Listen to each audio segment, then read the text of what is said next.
Hello, mayong adlaw! It's Kay and welcome to my channel!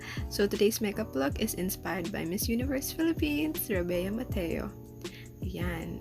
To start off, I'm using the No Shine Mattifier Primer by Quick Effects. And then yan, ilalagay ko lang siya sa aking T-zone kung saan ako nag-oil up because sobrang oily ng skin ko.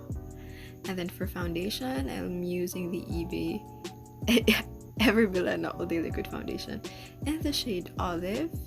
Yan. So, disclaimer lang po, this is not a makeup transformation, so hindi ko siya magiging kamukha after nito. Kasi parang imposible yun. Hindi din kaya ni Dr. Bello kasi sobrang ganda niya. So, ano lang, yung makeup lang yung susubukan natin gayahin. And then yan, blend lang natin yung foundation. And then for concealer, I'm using the Fit Me by Maybelline Concealer in the shade Sand. Lalagay ko na siya sa aking eye bags na pinaghirapan ko, pinagpuyatan. And then sa high points of my face dyan, sa nose bridge, sa center of my forehead, and then sa baba. Doon ako usually naglalagay ng concealer. And then yan, after, blend lang natin, blend, para maganda tignan. Make sure you blend it well, guys, para seamless siya tignan. And pasensya na, no, if this is very awkward kasi this is my first time na mag-voice over sa makeup tutorial, so I'm still working on it, on my explanation skills. Then yan, blend lang, and then naglalagay na ako ng translucent powder to set the concealer, and then para din sa mga fallouts for the foundation. For the eyeshadow pala. Ano ba? And then ito naman is what I'm using sa eyebrows ko. It's the Sassy Lady Tinted Brow Gel. And kay Leticia ko to nakita, so binili ko kasi idol ko siya eh. And then magsa-start ako sa end ng aking brows. Yan, to maintain the ombre effect of the eyebrows. So ang sikreto ko for my eyebrows is that I draw and then fill and then blend. Blend lang talaga is the key to success. Yan, i-draw ko din yung kilay ko sa kabila kasi hindi pantay yung kilay ko. Wala akong masyadong bob dyan. Yan. Tapos blend lang din. Fill lang sa mga bald spots. Tapos blend. Yan. And then after, i-clean ko lang yung edges ng kilay ko para maganda tingnan. I'm using my concealer na ginamit ko kanina, and you can use any concealer that you want. Pwede din yung foundation nyo. So, I'm just using my concealer para ma-highlight na rin yung brow bone ko. Yan. Pati sa kabila. And then, I'm doing the same sa top of my eyebrows para malinis din tignan. Yan, blend. Don't forget to blend. Blend. And then for eyeshadow, I'm using my e.l.f. palette, and you can use any palette that you want, and then pili lang kayo ng parang light brown for your transition shade. Yan, ilalagay ko lang siya all over my lids. Ganun.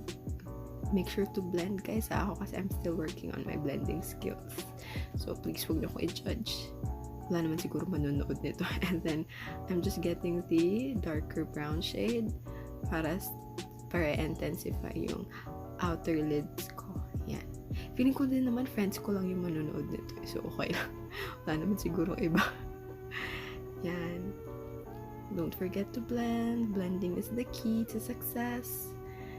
And I'm gonna do the same thing on the other eye. Still using that dark brown shade that I showed you guys earlier. Yan. Blend lang. Blend, girl. Yan. Kung gusto nyo, pero yung kay RABIYA, bless you, yung kay RABIYA parang mas intense yung brown shades niya, pero ito lang kaya ko. And then this is the Focallure Metallic Eyeliner.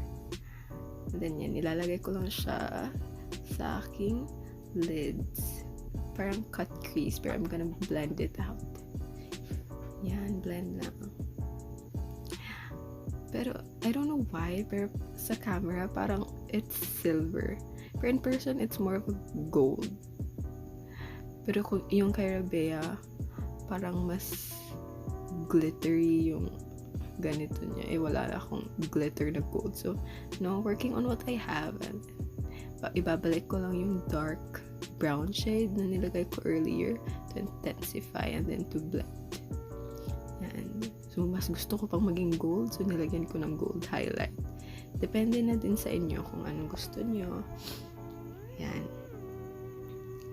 And then, on the lower lash line, I'm getting the same dark brown shade that I used earlier.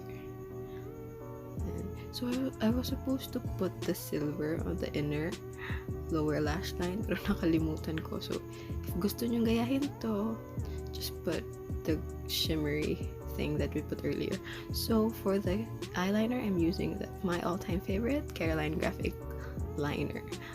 Gusto ko tong eyeliner na to because it's smudge-proof, waterproof, and it lasts the whole day, as in talaga. Sobrang effective niya. Then, I'm just gonna create a small wing lang. Kasi sa picture ni RABIYA, parang small lang din yung wing niya. Hindi naman masyadong dramatic. So, I'm doing the same thing since we're trying to recreate the look. Yan. Practice makes perfect lang sa pag-eyeliner. High school ko pa lang ako pinapractice ko na to. So, somewhat na-master ko na siya. So, i-blend out ko lang yung translucent powder na nilagay ko earlier, which is Nichido Creamy Glow. Yan. For contour naman, I'm using the Vice Ganda Aura Contour in the shade Confeerm. I don't know. Yan. Sobrang kailangan ko ng contour kasi kita nyo naman, sobrang laki ng cheeks ko, parang siopaw. For blush, this is the Careline Oil Control Blush in the shade Fresh Tomato. Lalagay ko lang siya sa apples of my cheeks. Yan. This is my favorite blush, as in, gustong gusto ko to. Then, highlight lang. You can use any highlighter that you have. Kasi itong highlighter ko, hindi ko alam kung anong brand. Bigay lang siya sa akin, tapos wala siyang brand. So, maganda naman siya. And then for the lips, this is the Focallure Capsule lipstick in the shade First Date. Freebie lang to nung bumili ako ng Focallure product. Ito yung freebie na nilagay nila. And I super love the shade. It's so pretty talaga. Yan. I'm just gonna put it all over my lips. You can see, make sure no, and it looks good kasi hello, pang Miss Universe itong ginagaya natin. So ayan, aura lang ako, bye! Sa gitna ng kaloakan, oh, magandang dilag, puso ko yung nabihag, wala nang ninanais. And that's it. Thank you for watching my very, very awkward makeup tutorial and see you on my next video. Bye! Mwah.